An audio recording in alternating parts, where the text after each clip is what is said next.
Hi, I realized that after I posted my first video that I never introduced myself. Welcome to my channel, True Crime with Gael. Thanks so much for stopping by. If you do enjoy this video, please like, comment, or subscribe. Alright, let's begin. In 1997, Indonesia was swept up into the Asian financial crisis, which began in Thailand. By the time the economic disaster reached Indonesia, pressures on the rupiah grew too strong. Before the crisis, the exchange rate between the rupiah and the dollar was roughly 2,600 rupiah to $1. The rate then sank to over 11,000 rupiah to $1, with spot rates over 14,000 during a 5-day plunge in January 1998. People panicked and began rioting and hoarding food. In the midst of this economic chaos laid Aman Dumai, a small village of Indonesia located in the region of North Sumatra, whose name translates to peace and tranquility. Some might say that the horrors discovered here right before the economic crisis took hold signaled the hardships that were headed Indonesia's way. On April 27, 1997, a farmer was walking through a sugarcane field to feed his livestock when he happened upon a suspicious mound of dirt. Unnerved, he quickly told his village head, Sugito, of what he found. They stuck a piece of wood into the earth and were struck with the foul stench of decay. They got together a few more men to help uncover what they dreaded they were about to discover. After a few hours of digging, their worst fears were realized. There they were, face to face with the naked, bloated body of a young woman. After notifying the police, onlookers began to gather around the scene. Some of them claimed to recognize the girl as 21-year-old Sri Kamala Dwi. Her family was then called to confirm her identity. Dewi's mother, Arsana, said that it was her worst nightmare. She didn't want to believe it was Dewi, but she could tell it was her daughter just by looking at her legs. The last time she saw her was 3 days earlier, when she left her home to run a secretive errand. Soon after the discovery of her body, a 15-year-old rickshaw driver named Andrea Suito stepped forward. On April 24, 1997, Dewey had asked him for a ride without giving him specific details. She didn't want to reveal her destination until they were halfway there. She then said she wanted to go to Datuk's house. He asked her why she was going there so late at night, and she had told him to mind his own business. The person Dewey was visiting was Datuk Maringgi. His real name was Nasib Kalawang, and he was also known as Ahmad Suraji. To be given the title of Datuk carries a lot of meaning in Indonesian society. The fact that he was called this by members of his community shows how much they respected him and how much power he had over them. Ahmad Suraji was born on January 10, 1949, to a self-proclaimed sorcerer on the Indonesian island of Java. So he was always fascinated by black magic. His father was often busy resolving issues that members of their community had. This meant that Suraji was often neglected by his parents. It was difficult for him to make friends, and he was often on his own. He was extremely lonely and didn't do well in school, so he chose to turn to a life of crime. He was only 19 when he was first arrested and sent to prison to serve 10 years for petty crimes and public violence. When he was released, Suraji decided to become a cattle breeder, but he was barely out of prison for 2 years before he was arrested again for cattle theft. Upon his release, he wanted to shed his bad reputation and change everyone's perception of him. So he decided to become like his father. He became a dukun. In Indonesia, a dukun is a class of shaman reputed to have supernatural powers.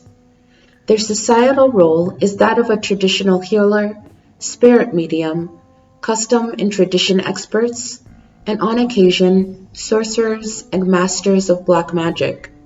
The dukun is the very epitome of the Kejawen or Kabatinan belief system indigenous to Java. Kejawen, or Javanism, also known as Kabatinan, is a Javanese religious tradition consisting of an amalgam of animistic, Buddhist, and Hindu aspects. It is rooted in Javanese history and religiosity, combining aspects of different religions. Animism comes from the Latin word anima, which means breath, spirit, or life. Animism is the belief that objects, places, and creatures all possess a distinct spiritual essence. Potentially, animism perceives all things, animals, plants, rocks, rivers, weather systems, human handiwork, and perhaps even words, as animated and alive. As I mentioned before, Suraji's neighbors had a lot of respect for him, outside of his supposed powers. He would volunteer his time to help out when needed, particularly if the person who needed him was sick. He also gave money to charitable causes. His kind and compassionate persona made it more likely that his neighbors would recommend him to anyone seeking magical healing services. People believed that his powers could make women more beautiful and desirable, make them wealthy, or find a faithful boyfriend or husband. They also believed that he could control the weather by moving clouds to prevent the rain. In 1986, Suraji had a dream in which he claimed that the ghost of his father told him that he needed to obtain the saliva of 70 dead young women in order to increase his powers as a shaman and achieve invincibility. Thus began his 11-year reign of terror. He began victimizing women who came to him in their quest for love or for help in their romantic relationships. Suraji would sometimes even hire prostitutes and murder them if he was feeling impatient between clients. Many Indonesians see the need to visit a sorcerer as an embarrassing declaration that they can't handle their own issues. So most of the women that came to him had done so in secret.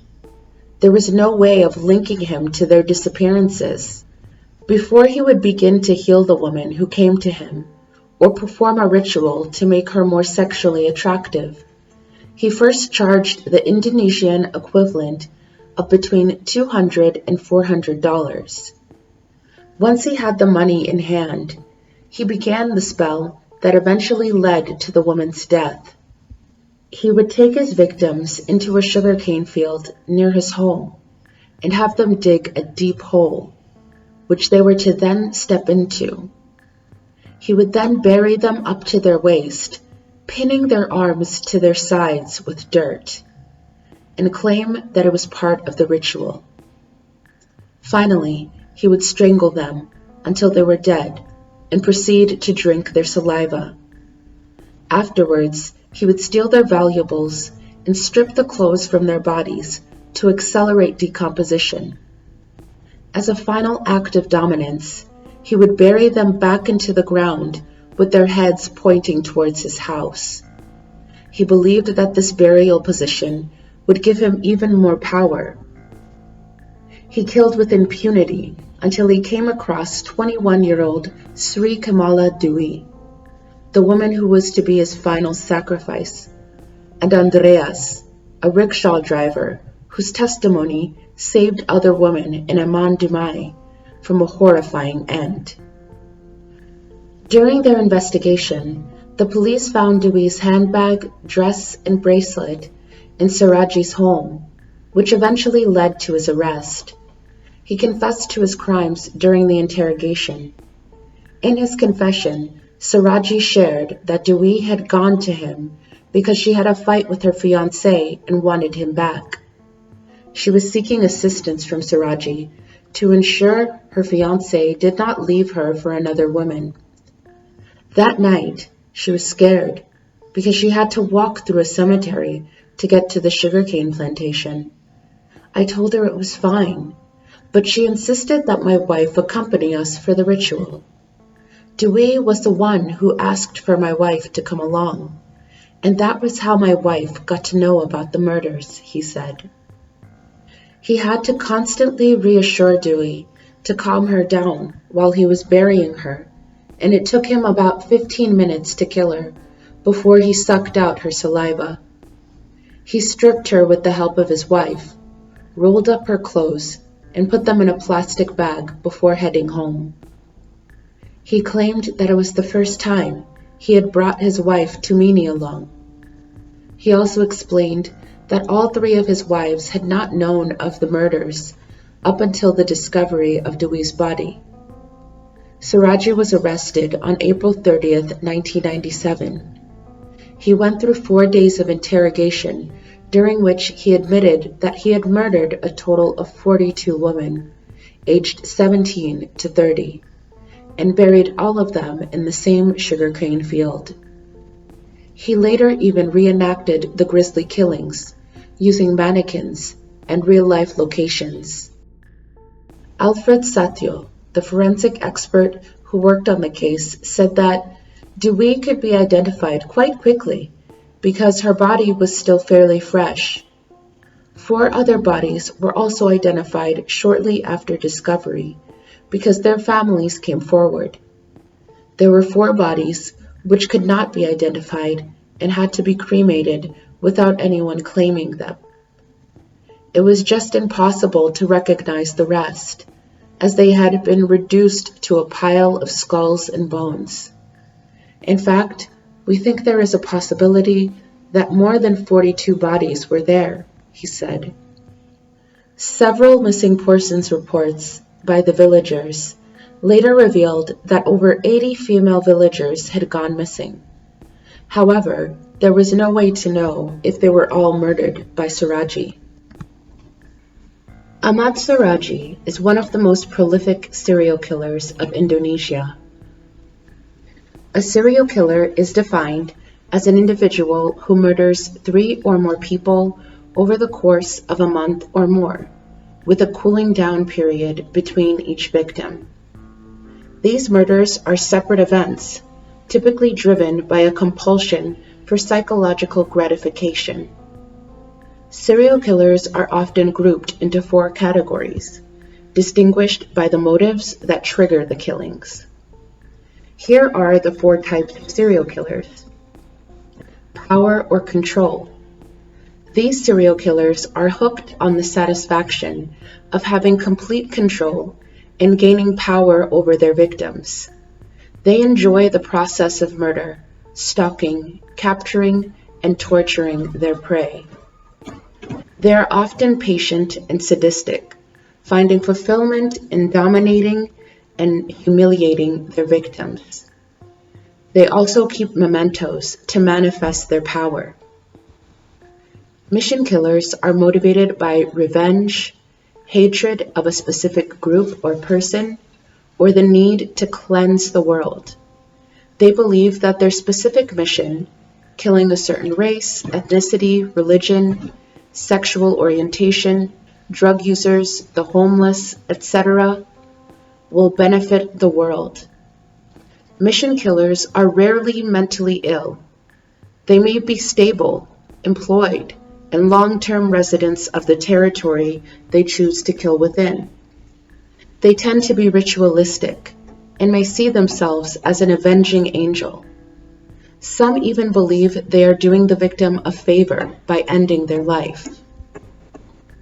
Visionary killers suffer from some sort of psychosis. They are prone to delusions and hallucinations, often feeling commanded to kill by them. Common messengers of these deadly demands are God or demons. These are referred to as demon-mandated or God-mandated killings. Visionary killers seemingly select victims at random, and no patterns have been pinpointed by investigators or forensic psychologists. Hedonistic serial killers are compelled by the thrill of it, sexual gratification, or financial gain. Ahmad Suraji is an example of this. He murdered his victims for financial gain and to increase his shamanic powers. Suraji later admitted that he was never ordered by his father to kill, and acknowledged that he began to murder women to achieve his target of sucking the saliva of 70 dead women earlier. In another confession, Suraji also said that murder was an easy way to make money. If I just robbed people, I could get shot or put in jail, but this way, people came to me.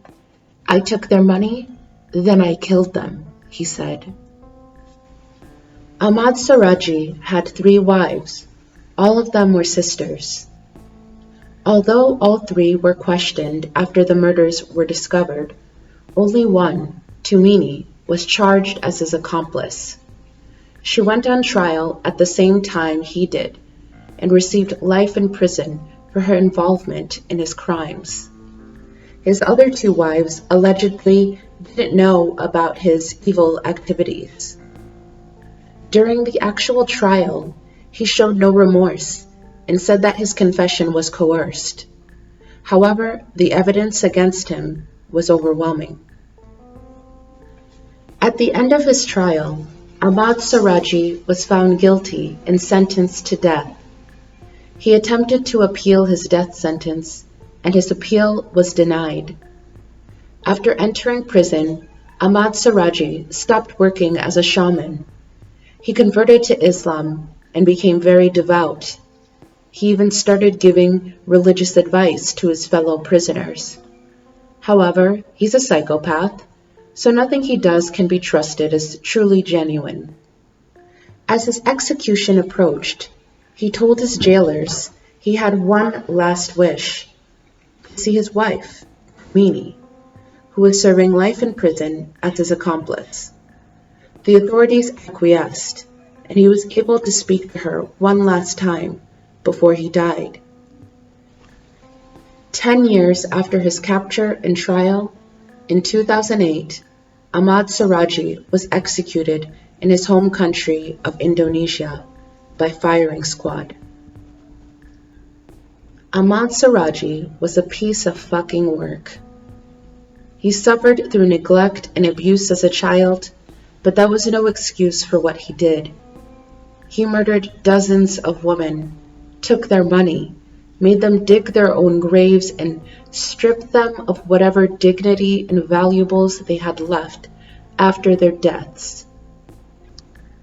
He was a manipulative psychopath that destroyed the lives of countless people who still mourn their loved ones' brutal deaths to this day, all in the pursuit of power and money. He wasn't psychotic. He knew what he was doing was wrong, and he still chose to do it, to fulfill his selfish desires. In the aftermath of Suraji's destruction, the villagers of Aman Dumai burned his house and all of his belongings to the ground. I appreciate their righteous rage and how the fire symbolically cleansed him from their home, bringing back whatever peace and tranquility they had left to be built upon going forward.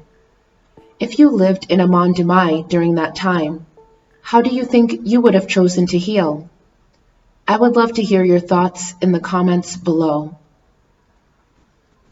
Thanks so much for visiting my channel. If you enjoyed the video, please hit the like button and subscribe for more content. And don't forget to hit the notification bell so you never miss a video. I'll be posting mostly true crime, but also other mysteries and conspiracy theories at least twice a week. Take care of yourselves. I'll see you soon. I hope you all have peaceful and fulfilling weeks. Bye.